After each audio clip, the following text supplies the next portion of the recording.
Assalamualaikum warahmatullahi wabarakatuh. Kami dari kelompok 12 ingin mempresentasikan hasil kerja kami, yaitu judulnya penilaian proyek. Dengan saya, Dalu Meriana, dan teman saya, Cut Amalia Tari. Penilaian proyek. Penilaian proyek adalah penilaian yang dilakukan terhadap suatu tugas yang harus diselesaikan dalam periode atau jangka waktu yang telah ditentukan. Tugas tersebut berupa suatu bentuk investigasi atau penyelidik. Oleh karena itu, tugas proyek dimulai dari perencanaan, pengumpulan data, pengorganisasian, pengolahan data, dan penyajian data. Penilaian proyek dapat berupa tugas seperti melakukan penelitian menganalisis sejumlah fiksi seperti novel atau cerpen.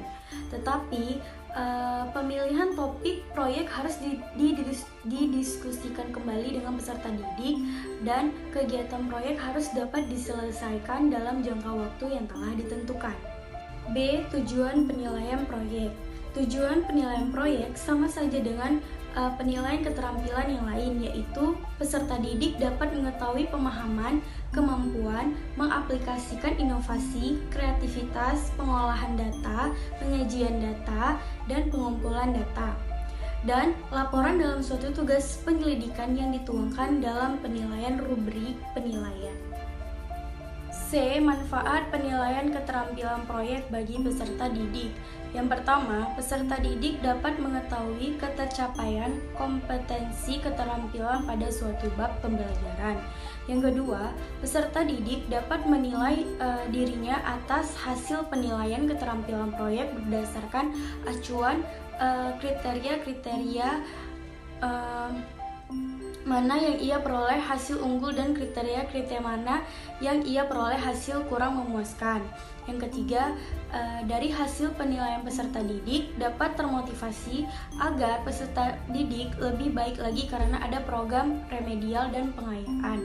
Yang keempat, adanya peserta didik dapat memahami tujuan pembelajaran karena penilaian harus sesuai dengan kegiatan pembelajaran. D. Langkah-langkah keterampilan penilaian proyek. Yang pertama, adanya menyampaikan rubrik penilaian sebelum pelaksanaan penilaian kepada peserta didik. Yang kedua, memberikan pemahaman kepada peserta didik tentang kriteria penilaian. Yang ketiga, menyampaikan tugas kepada peserta didik.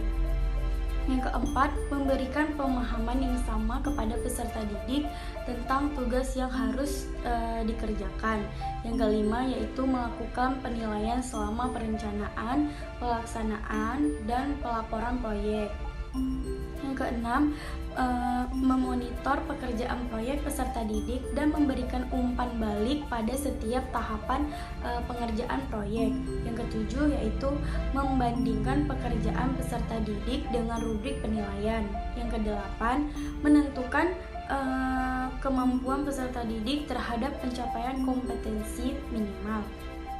Yang kedelapan, yaitu mencatat hasil penilaian. Yang kesembilan, yaitu memberikan umpan balik terhadap laporan yang disusun peserta didik.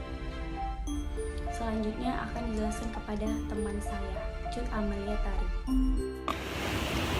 Kelebihan dan kekurangan dari penilaian proyek. Di sini terbagi dua, yaitu kekurangan dan kelebihannya. Kelebihannya itu, yang pertama, project work merupakan bagian internal dari proses pembelajaran yang terstandar ataupun yang paling bawah. Dia ini bermuatan pedagogis dan bermakna bagi peserta didik. Yang kedua itu memberikan peluang kepada peserta didik untuk mengekspresikan kompetensi ataupun kemampuan yang telah dikuasainya secara utuh.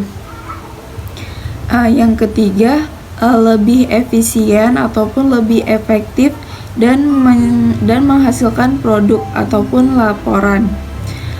Kelebihan yang terakhir yaitu menghasilkan nilai penguasaan kompetensi yang dapat dipertanggungjawabkan oleh peserta didik. Selanjutnya, kekurangan dari penilaian proyek ini terbagi tiga. Yang pertama itu guru memerlukan banyak waktu untuk melakukan proses penilaian. Yang kedua, memerlukan banyak waktu dalam hal pengawasan dalam rangka menjamin keterlaksanaannya tugas oleh peserta didik. Ketiga, peserta didik dapat mengalami tingkat kesulitan yang tidak sama untuk tugas proyek yang sama. Hal ini dikarenakan tingkat kemampuan yang tidak sama itu tidak adanya kesempatan untuk mengulangi tugas proyek tersebut. Karena jika mengalami kegagalan itu, mengingat lagi ketersediaan waktunya itu tidak cukup. F. Kriteria tugas proyek. Terdapat 7 kriteria untuk mengetahui kualitas penilaian proyek. Di antaranya itu yang pertama, generability. Generability ini berkaitan dengan tingkat kemampuan.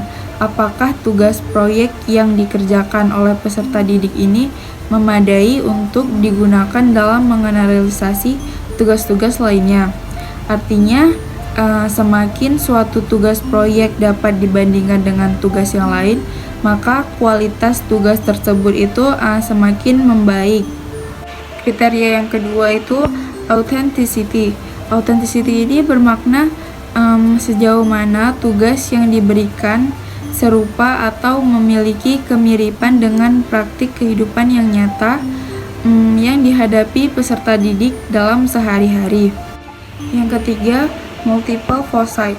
Multiple foci ini artinya kemampuan tugas yang diberikan kepada peserta didik untuk mengukur lebih dari satu kemampuan yang diinginkan. Yang keempat, teachability. Teachability ini berarti tugas yang diberikan guru dalam penilaian proyek adalah tugas-tugas yang relevan dengan materi pembelajaran yang diajarkan guru. Guru juga perlu menjaga tingkat relevansi tugas yang diberikan kepada peserta didik. Kelima, fairness. Fairness ini berarti tugas yang diberikan guru ini harus memiliki rasa keadilan bagi seluruh peserta didik. Kemudian, tugas yang diberikan juga tugas yang mampu dikerjakan oleh semua peserta didik. Dikarenakan memerlukan waktu yang lama dalam penyelesaiannya, biasa dilakukan dalam bentuk tugas kelompok ataupun dengan kata lain tugas proyek. Keenam, feasibility. Feasibility ini memiliki tingkat kesulitan yang tinggi dibandingkan dengan tugas-tugas yang lain karena sangat berpengaruh terhadap faktor aspek waktu, biaya, tempat, dan peralatan. Kriteria yang terakhir ini scorability. Scorability ini artinya tugas proyek yang dikerjakan melalui penskoran ataupun penilaian dengan teliti dan dapat dipercaya sehingga diperoleh hasil penilaian yang valid. Yang terakhir, G. Pengaruh penilaian proyek terhadap kreativitas belajar siswa. Penilaian project work memiliki beberapa pengertian. Yang pertama, akumulasi ataupun pengumpulan tugas yang mencakup beberapa kompetensi dan harus diselesaikan oleh peserta diklat atau peserta pada semester akhir. Yang kedua, suatu model pembelajaran yang diambil untuk mengukur dan menilai ketercapaian kompetensi secara kumulatif ataupun bertambah.